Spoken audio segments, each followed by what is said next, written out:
back. Well, over 6,000 people were killed between January and the end of March this year. This represents a staggering 22.2% increase in the number of murders compared to the quarter the year before.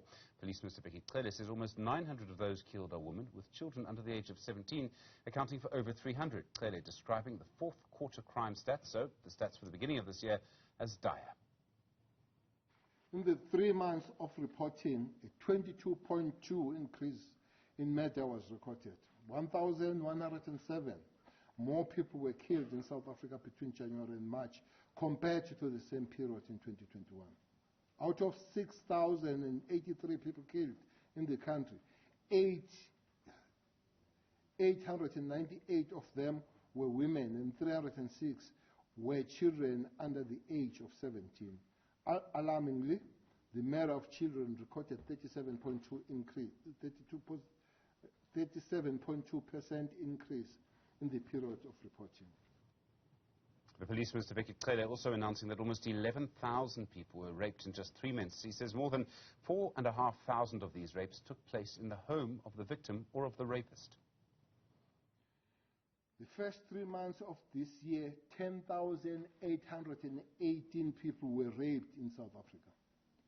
Almost half of these cases, a staggering 4,653 rapes, took place at the home of the rape victim or the home of the rapist, mostly by a person known to the victim. Public parks, beaches, streets, open fields, parking areas, and abandoned buildings were the second most likely places to rapes to occur. Liquor was involved in 1,290 of the rapes.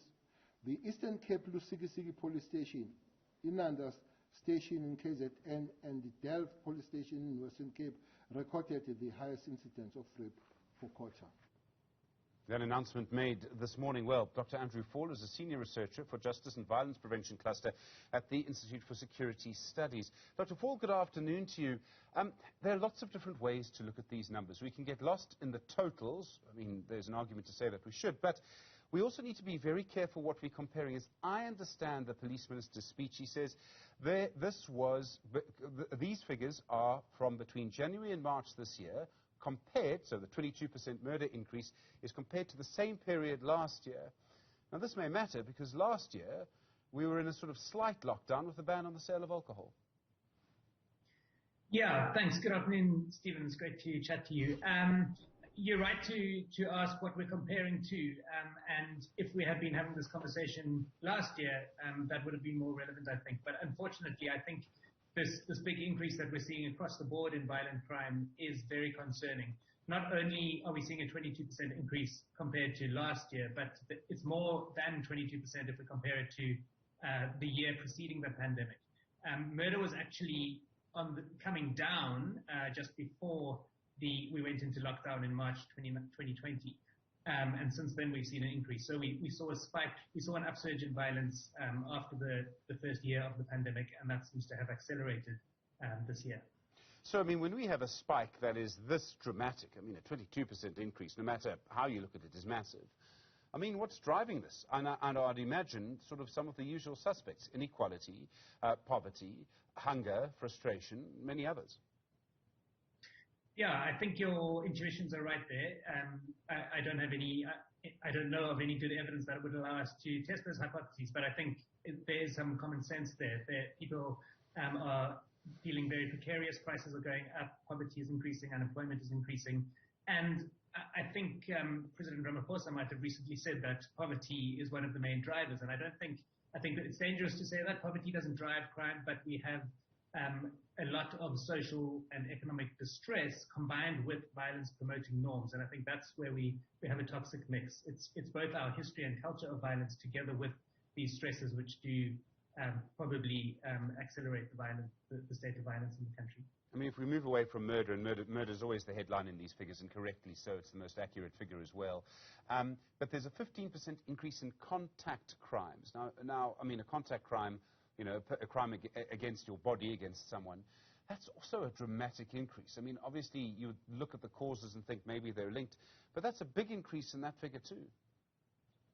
Yeah, contact crime is anything in which there isn't action, so it can include common robbery, sexual assaults, etc., aggravated robbery.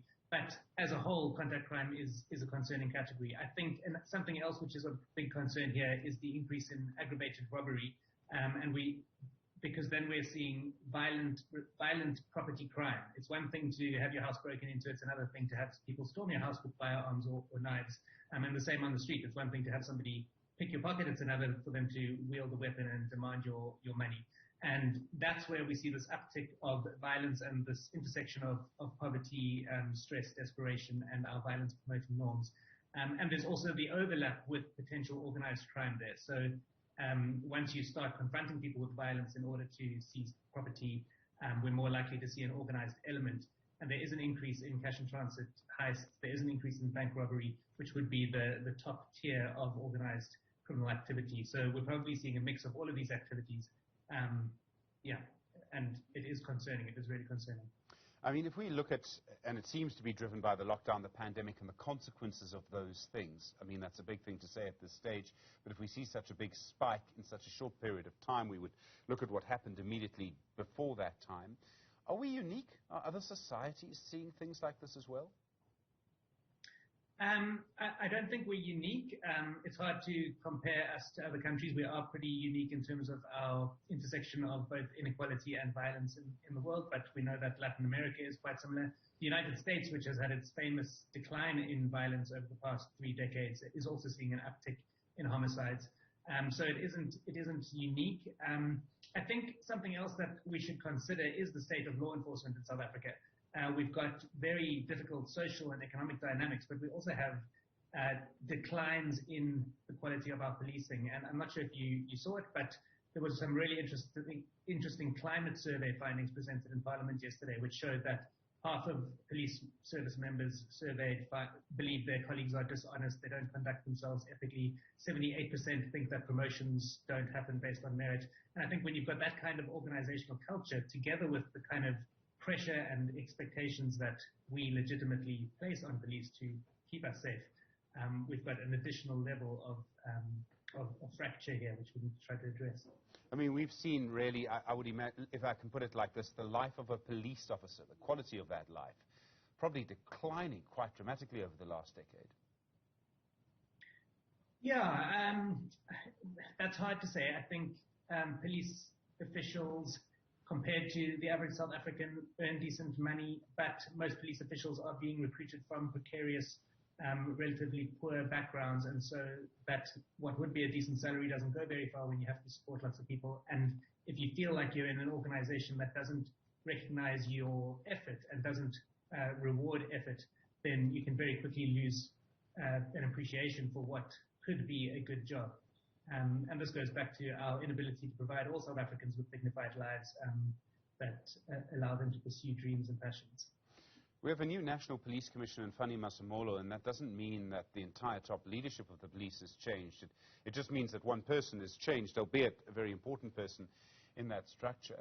What kind of work is there needed to try and help the police, firstly, try and reduce the levels of violence? And, I mean, I realize it's a very big question. Yeah, there's no simple answer. I think 2 key things would be we need to look at reform and change of the South African Police Service. We know the previous National Commissioner introduced numerous strategies, but there's this saying, which I'm sure you're familiar with, that culture eats strategy for breakfast, and we can have all the best intentions, but the organizational culture of the organization, again, going to yesterday's climate survey, is one of low morale, lack of trust. People feel isolated. They don't feel they can work with each other. They don't respect those above them. So we need to address that. So that requires some top-down reform to make sure that the right people are in the right places, that we hold people accountable where they are unethical, abuse power, etc. But then we also need to target our police, target our policing and our police activities where and when and against whom harm is greatest. So there are clear harm spots and hot spots and people where violence clusters. And we just need to be clever about tackling those things, not just rushing in and throwing resources at things, but looking at each harm spot, each hot spot, and saying, what is the mechanism driving violence here, and tailoring our interventions each time. We can't just reach into a toolbox and say roadblocks, stop and search, lockdown operations. Those are crude tools. We need to get smarter. But I think none of that is going to work if we don't get the organizational culture right. So we need to perhaps lead with police reform while at the same time being more intentional and focused with our policing. There was a period when the violent crime in our society went down, and went down quite significantly over a long period, over about 10 years, from really the end of the 1990s through to, let's call it the 2010 World Cup, and possibly even longer than that. That was tied to a period of economic growth as well. It was before the global financial crisis.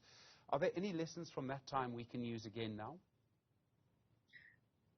It's hard to say, but you're right. It's something which many South Africans aren't aware of. Violence actually declined from the early 90s all the way up until 2011. It almost halved. And the data that came out today puts us back at 2004 levels. So we really are declining. I think one of the things we did well in the early 2000s was clamp down on firearms. So there was, we introduced the Firearms Control Act. It became more difficult to get firearms. There was a seizing of firearms.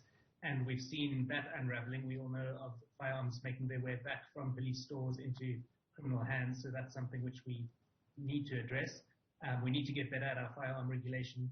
During the lockdown, we saw blunt force and sharp force trauma and murder totally plummeting, but firearm-related violence stayed the same. So firearms really are a key driver of our violence, of our lethal violence in South Africa. We need to do more there.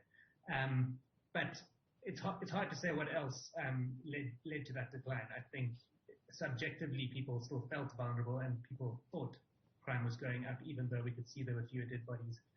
It might have had to do with perceived legitimacy, the fact that people were still bought into the idea of the Rainbow Nation and the great future and the NDP, and there were all these things on the horizon that we could look forward to, and perhaps people started to give up and get more frustrated, and we haven't managed to secure, build the economy, provide jobs, etc. Yeah, but I'm speculating. We don't have good evidence. The society under an immense amount of stress. This is Dr. Andrew Faull, thank you, Senior Researcher for the Justice and Violence Prevention Cluster at the Institute for Security Studies.